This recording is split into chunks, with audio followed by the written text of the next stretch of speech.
pécheurs ont un destin de destruction. Peu importe que vous soyez un pécheur professionnel ou un pécheur sans grande expérience. Autrement dit, peu importe que vous soyez un meurtrier ou un menteur, votre destin sera le même, la damnation. Comme le reste de l'humanité, nous vivons selon les désirs de notre chair, faisant la volonté de notre chair, faisant la volonté de nos pensées. Nous avons tout donné à notre chair. Pour être satisfaits et heureux, nous inventons de nouvelles façons de satisfaire notre chair. Nous avons permis à notre esprit de fantasmer alors que nous savions que c'était mal et, à cause de cela, nous méritons une punition éternelle. C'était notre identité avant Christ. Nous étions des enfants de colère, mais maintenant, notre identité a changé. Nous sommes désormais l'objet de ses bénédictions au lieu de sa colère. Dieu a remplacé notre convoitise de la chair par ses richesses. Nous parlons du Dieu puissant. Ses richesses ont bien plus de valeur que notre convoitise pour la chair.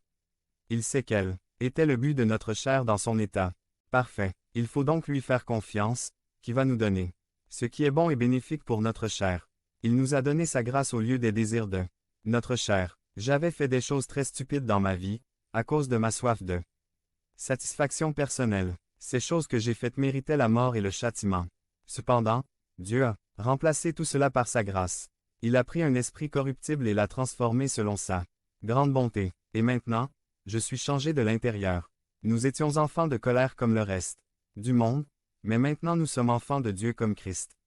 Nous expérimentons toutes les bénédictions d'être enfants de Dieu ainsi que du Christ et à cause du Christ. Ouah, qu'allons-nous faire de ces connaissances?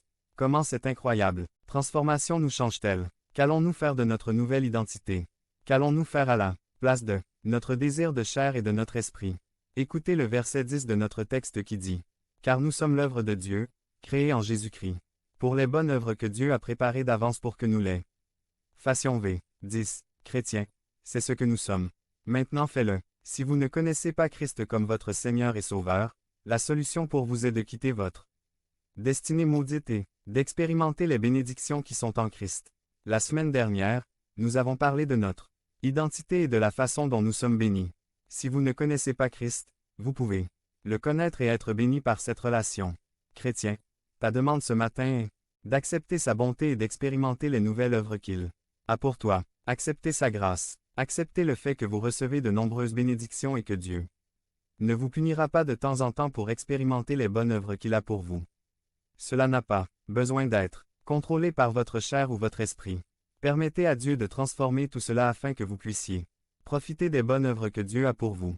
Devenez membre de la chaîne et AIDEZNOUS à propager la parole de Dieu dans le monde entier. Dimanche